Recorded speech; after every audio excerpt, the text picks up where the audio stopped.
बिहार चुनाव में बुरी तरह से हुई आरजेडी की हार के बाद लालू परिवार में कोहराम मच गया।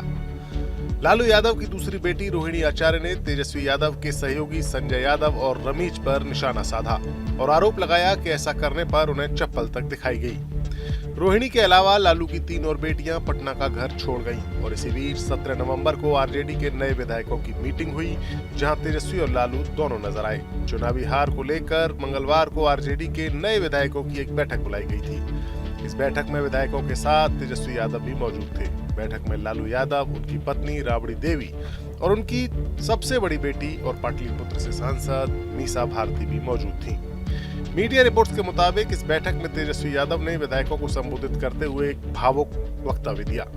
उन्होंने कहा कि आप चाहें तो मेरी जगह किसी और विधायक को दल का नेता चुन सकते हैं। दरअसल मीडिया और राजनीति के जानकारों के बीच तेजस्वी यादव और उनके करीबियों के नेतृत्व पर सवाल उठाए जा रहे हैं। इस बैठक में तेजस्वी यादव के सबसे करीबी और राज्यसभा सांसद संजय यादव भी मौजूद थे। तेजस्वी ने जैसे ही विधायक दल के नेता का पद छोड़ने की पेशकश की, वैसे ही उनके पिता और पार्टी के संरक्षक लालू यादव ने तुरंत हस्तक्षेप किया और कहा कि उन्हें बिहार विधानसभा में पार्टी का नेतृत्व जारी रखना चाहिए। ये जानकारी बैठक में मौजूद एक विधायक ने एक मीडिया रिपोर्ट्स में दी। इसके तुरंत बाद नए आरजेडी विधायकों ने तेजस्वी को अपने विधायक दल का नेता चुन लिया।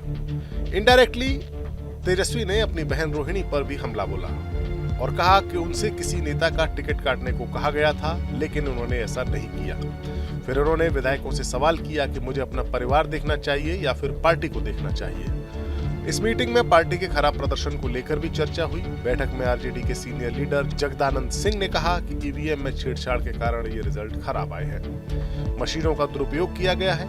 एक और विधायक भाई वीरेंद्र ने कहा कि हमें ईवीएम के खिलाफ भी लड़ाई लड़नी है।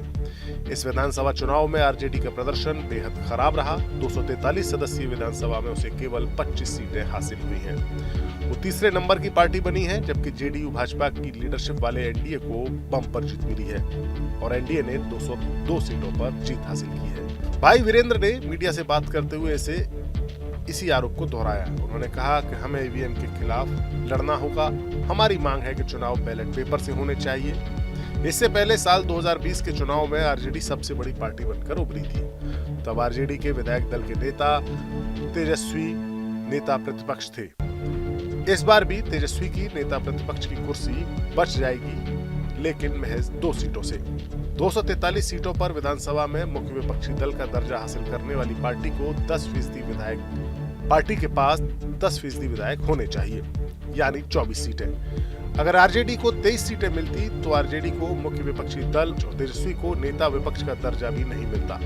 महागठबंधन की सबसे बड़ी पार्टी आरजेडी महज 25 सीटें जीत पाई है। नेता विपक्ष को कैबिनेट मंत्री की रैंक का दर्जा और सुविधाएं मिलती हैं और अब आरजेडी के विधायक दल का नेता बनने के बाद तेजस्वी इसके हकदार हो गए हैं। अब देखना होगा कि तेजस्वी नेता विपक्ष की जिम्मेदारी के साथ साथ अपने परिवार की कलह को कैसे संभालते हैं।